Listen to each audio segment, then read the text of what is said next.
The Mass Poetry Festival is being held this weekend, and in honor of that, we bring you the work of acclaimed local poet Martín Espada, who is taking part in the festival.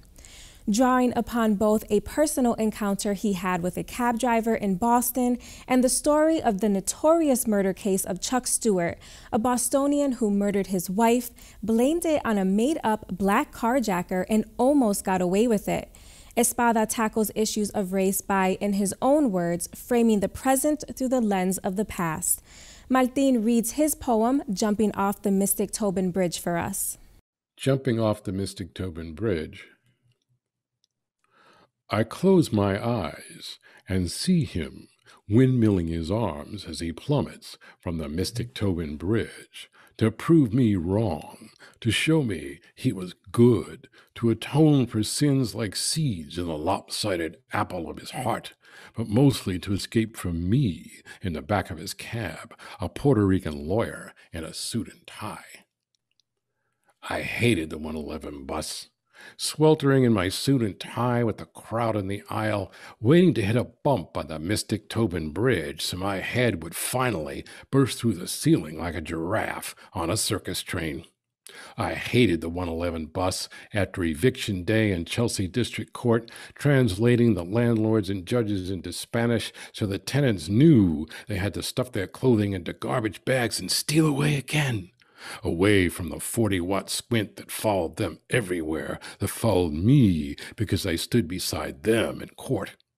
I would daydream in the humidity of the bus, a basketball hero, flipping the balled-up pages of the law into the wastebasket at the office as the legal aid lawyers chanted my name.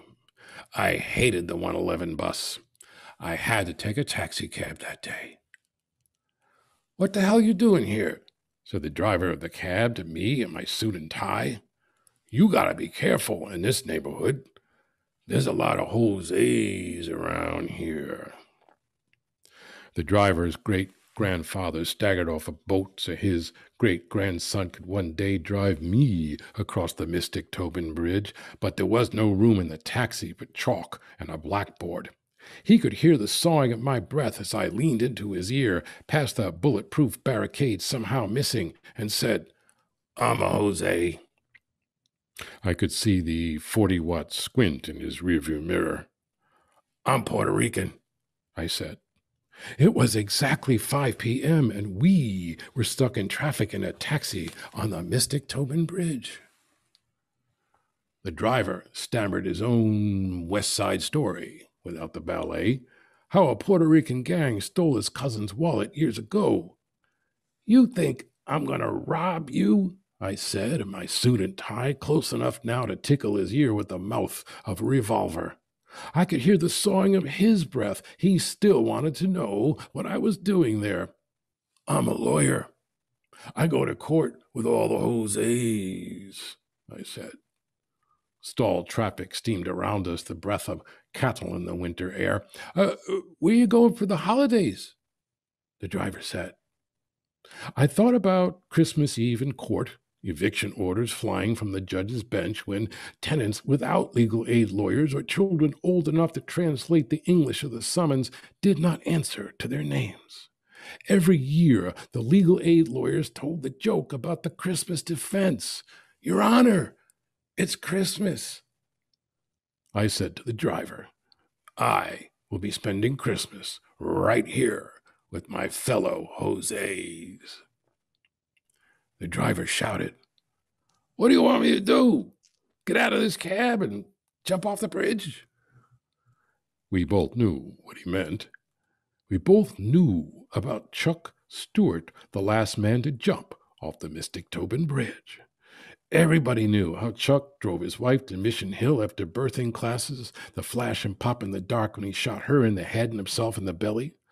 Everybody knew how he conjured a black carjacker on the crackling call to 911 the way the Mercury Theater on the Air conjured Martians in New Jersey on the radio half a century before. Everybody knew how 100 cops pounded on door after door in the projects of Mission Hill, locking a black man in a cage for the world to see, like the last of his tribe on exhibit at the World's Fair. Everybody knew how Chuck would have escaped, cashing the insurance check to drive away with a new Nissan, but for his brother's confession, the accomplice throwing the Gucci bag with makeup, the wedding rings, and the gun off the dizzy bridge in Revere. Everybody knew how Chuck parked his new car on the lower deck, left a note, and launched himself deep into the black water, how the cops hauled his body from the river by lunchtime when I walked into the office to tell the secretary Chuck Stuart just jumped off the Mystic Tobin Bridge.